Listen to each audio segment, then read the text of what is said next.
Hoy vamos a hablar de un tema que la verdad es bastante delicado, pero muy importante. ¿Qué pasa cuando en un grupo, en una comunidad, de repente disentir se vuelve casi imposible? Y ojo, no hablamos de casos aislados, sino de todo un patrón, con dinámicas muy específicas que están como diseñadas para callar las voces críticas. Antes de meternos de lleno en el análisis, hagamos una pequeña pausa para pensar. A ver, ¿alguna vez nos ha pasado estar en un lugar, con gente, y sentir que decir lo que realmente pensamos, si es diferente, podría ser arriesgado? Bueno, justo esa sensación es el punto de partida de lo que vamos a explorar hoy. Bien, esta es nuestra hoja de ruta. Primero, vamos a definir bien qué es ese patrón del silencio. Después, nos metemos a desmenuzar la anatomía del control y cómo las tácticas van subiendo de tono. Y para el final, lo más importante, veremos un camino hacia la transparencia y cuáles son esas llaves para poder volver a dialogar.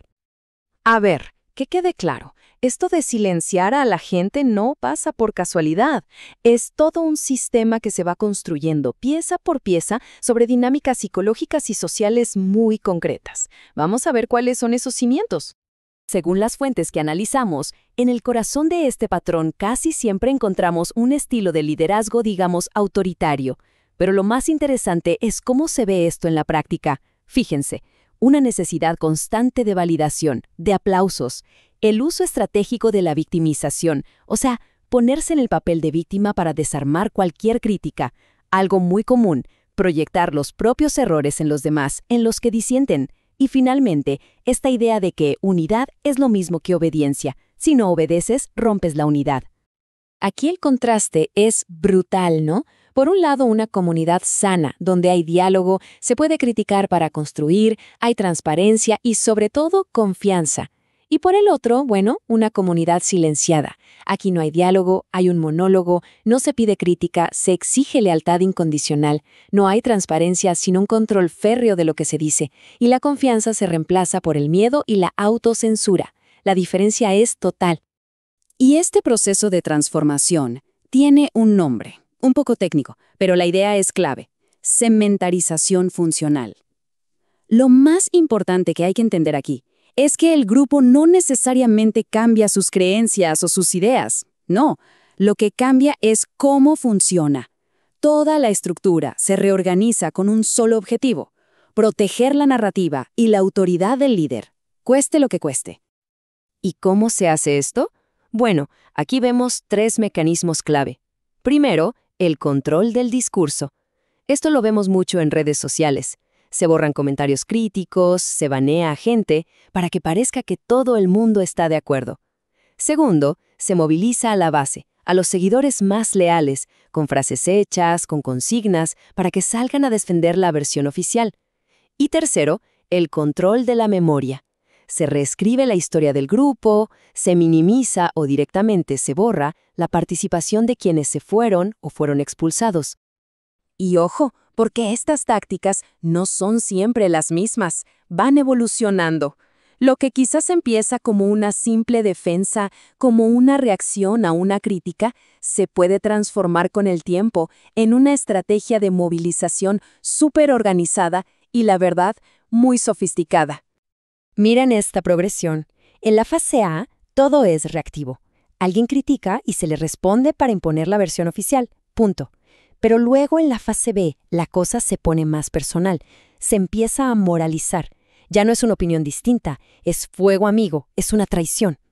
Y finalmente, en la fase C, se llega a la movilización organizada. Campañas coordinadas, a veces en redes, para silenciar y desacreditar a los críticos. Esto ya no es improvisado, es una estrategia que se va puliendo. Bueno, ya vimos el problema, que es bastante denso. Ahora, la pregunta del millón. ¿Hay salida? ¿Se puede hacer algo? La respuesta, según las fuentes, es que sí. Y nos proponen una especie de kit de herramientas para empezar a desmantelar estas estructuras y caminar hacia la transparencia. A nivel de la organización, las claves están en repartir el poder. ¿Cómo? Por ejemplo, promoviendo liderazgos de varias personas, no de una sola, creando consejos que puedan dar su opinión, implementando auditorías externas para que las finanzas sean claras para todos, y algo fundamental, Tener protocolos claros y sobre todo seguros, para que cualquiera pueda plantear un conflicto sin miedo a que le caiga el mundo encima. Claro que con cambiar las reglas no es suficiente. También hace falta transparencia en cómo nos comunicamos. Por ejemplo, tener políticas claras de moderación en los foros, que no se dediquen a borrar críticas, sino a gestionarlas. Y algo que es vital, crear redes de apoyo para la gente que ha sido lastimada por estas dinámicas y además educar a toda la comunidad para que aprendamos a reconocer estas jugadas de control. Y con esto vamos llegando al final. Si todo este sistema de control es como una puerta cerrada con candado, la pregunta es, ¿cuáles son las llaves que podemos usar para volver a abrir esos espacios y tener conversaciones reales y sanas? Las fuentes que analizamos usan esta metáfora, que me parece muy potente. El control de la narrativa de la historia oficial es el candado, y esa movilización de la base de la que hablábamos antes es la llave que usa el líder para asegurarse de que ese candado siga bien cerrado y solo se vea su versión de las cosas. Pero aquí viene el giro, la propuesta que lo cambia todo. ¿Y si usamos otras llaves?